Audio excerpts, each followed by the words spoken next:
Hi mga kabugero! So welcome sa vlog ko ngayong araw na ito. Actually, this is my first time na mag-create ng content about eczema. Ito ang una kong content, kaya wag nyo kong pahihiyain, okay? Ang naisip ko sa vlog ko ngayong araw ay all about atopic dermatitis or mas kilala sa tawag na eczema. Dito, malalaman nyo kung ano nga ba ang eczema, ano nga ba ang sanhi, at ano ang sintomas na makikita nyo pag meron kayong tinatawag na eczema. Kung bago ka lang sa channel ko, so please like, share, and subscribe para makareceive ka ng notification about the new vlogs na meron ako dito sa channel ko. Oops! Akala mo pupunta na ako sa content ko, no? Mag-subscribe ka muna, oh. Ayan, oh. Go na. Subscribe na. Char!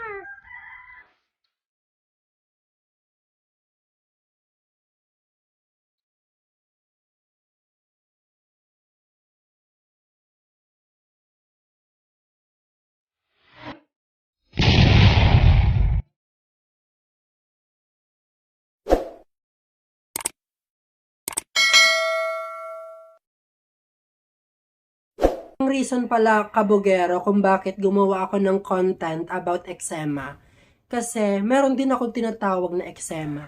Oh no! So, hindi naman ako gagawa ng content kung walang konektado sa buhay ko. Kuha mo. Char. Yan. So, way back 2019, that's the time na nagsimula ang eczema ko. So, yan kasi ang time, guys. Pagka umaga, estudyante ako. And pagkagabi, I'm a call center agent. Ibig sabihin, dahil siguro sa na-stress ako, dahil siguro may hika ako, may asthma ako, dyan na-trigger ang eczema ko. So, okay na. Happy? So, yun nga guys, since dahil share ko na nga about eczema, ito ang mga ginawa ko para malagpasan ang eczema na meron ako. So, syempre, research din pag may time na. Guys, ano nga ba ang eczema? So, ang eczema, para malaman mo, mag-research ka. Grabe naman. Lang. Ito ang kondisyon kung saan apektado ang balat ng katawan. So, ibig sabihin, pag may nakita kang chikinini, char lang. So, pag may nakita kang pamamantan, Oh no! pangangati, ano pa? Pamumula, yun. Doon mo na masasabi na meron kang tinatawag na eczema. And actually, ang eczema, sabi sa research ko, so based sa research ko, ito ay hindi siya namamana. So, ibig sabihin, walang connection ang lolo mo, walang connection si tita mo, tito mo, no. Hindi rin siya nakakahawa. And ang eczema, wala siyang pinipiling edad. Oh no! So, ibig sabihin, age doesn't matter kay eczema. Kung ikaw ang chosen one, eczema, Oh so no! may choice ka na. Kundi, suffer. So, yun, kabugero. So, alam nyo na, no? Kung anong eczema. Hindi ibig sabihin may chikinini ka. Eczema na yun, no? Pag may pamumula, Oh no! pangangati, pamamantan, yan yung sign na meron kang tinatawag na eczema. Again, di siya nakakawa. So, kahit na halikan ka pa ng ma-eczema, kahit ihag niya pa, o ihag ka pa niya, Oh no! hindi ka mahahawa, juicy ka naman. Yan. Ano nga ba ang sanhi ng eczema? Ano malalaman? Sige nga. Manhead. Hindi mo alam. Ang eczema, nag-start din yan kapag ang immune system mo is mahina. Oh no! So like me, 'di ba? Sabi ko nga kanina may asthma ako. So yan yung isa sa mga reason kung bakit ngayon meron akong eczema sa buong katawan ko. O, di ba? Pasaway. Kapasaway na yan. And ito na nga, dito mo malalaman kung may eksema ka. Ano ang sanhi kung bakit magkakaroon ka ng eksema. So, ang una, kapag kinakamot mo yung apektadong balat. So, ibig sabihin, pag ganyan ka ng ganyan, ganyan, kapag apektado. So, ganyan. Pag na-feel mo, nangangati ka, wag mong kamutin. Char. Pangalawa, kapag na-stress. Yan. So, ang eksema pala, konektado din sa stress. Kapag marami kang iniisip, like that, iniisip mo si jowa mo, iniisip mo ang trabaho mo, iniisip mo na wala kang pera, ma-stress ka talaga. So, wag mo na lang isipin. Pangatlo, kapag nasosobrahan ka sa init and lamig. So, sabi nga sa kasabihan, di ba, pag nasobrahan, bawal.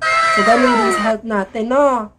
Kapag nasosobrahan, stop na, wag mo nang ipilit ang sarili mo kasi masasaktan ka lang.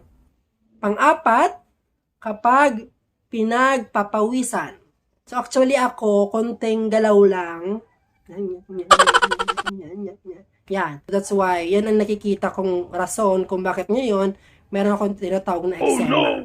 Pang-lima, kapag mataba ka, tapos nagsuot ka ng mga fit, diyan nagsisimulang eksema.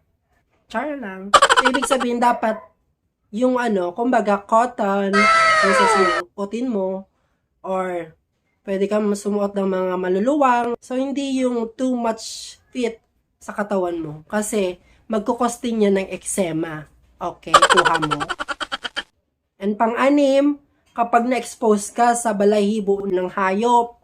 So, sa mga pet lover dyan, kagaya ko, kasi meron kaming aso, meron kaming pusa, meron kaming ipis, meron kaming daga. Joke lang. Pusa and aso lang. So, yan lang yung hayop na meron kami. Kasi ako mahilig lang ako sa pet. Then, siguro dahil sa balahibo nila, di ko napansin na, actually, di ba, pag may asthma ka, pag may nasingot ka lang balahibo ng mga hayop, yan na nagtitrigger. Ang immune system mo mag-weak na. And yan, nangati na ako. So, yun yung dahilan kung bakit nagka-eksema din ako. And last, kapag mahilig ka sa matatapang na sabon or chemical. Yan, kung sobra kang taray, kung ano-ano nilalagay mo sa mukha mo, sa kilikili mo, sa katawan mo, pag matapang na sabon, bawal. For example, Kojic yan. Alam mo ko, ang Kojic, pangmasa yan. So, isa yan sa mga na nakaka-dry ng skin. Pag nag-dry ng skin mo, magkaka-eksema ka na. Grabe naman kung di mo pa maintindihan, no? Yan. So, yun na nga kabugero ang mga sanhi kung bakit magkakaroon tayo ng eksema. So, since alam na natin ang mga bawal, kung ayaw nyong magkaroon kayo ng peklat sa buong katawan nyo, hanggang ngayon pa lang, na marinig mo ang vlog na to, ingatan mo ng sarili mo. Iwasan mo na yung mga makaka-trigger. Hindi naman ibig sabihin no, na healthy ka, na maganda ang katawan mo, na nag-gym ka, or super maganda ka, gwapo. No. So, ibig sabihin, as long as ba sobrang ka sa stress, sa mga sinabi kong dapat iwasan or sanhi. So, yan, pag nasobrang ka doon, ibig sabihin, dyan na matrigger ang eczema. Yan, kabugero. So, alam nyo na, no? Alam na natin lahat. Kahit ako, alam ko na kung anong bawal. Yan, kabugero. So, since alam na natin ang meaning ng eczema and at the same time kung ano ang dapat nating iwasan, so, dapat keep in mind lang kung ano yung mga sinabi ko. Kasi alam ko na kung gagawin nyo, is makakatulong talaga sa inyo na gumaling din kayo sa eczema na meron kayo. Kabugero, kabugera, so please subscribe to my channel kasi ang next vlog ko, it's all about kung ano ang mga sintomas ng eczema and kung paano natin may iwasan kung paano tayo tuluyan na gumaling sa eczema na meron tayo. Please subscribe and see you sa next vlog. See ya! Bye!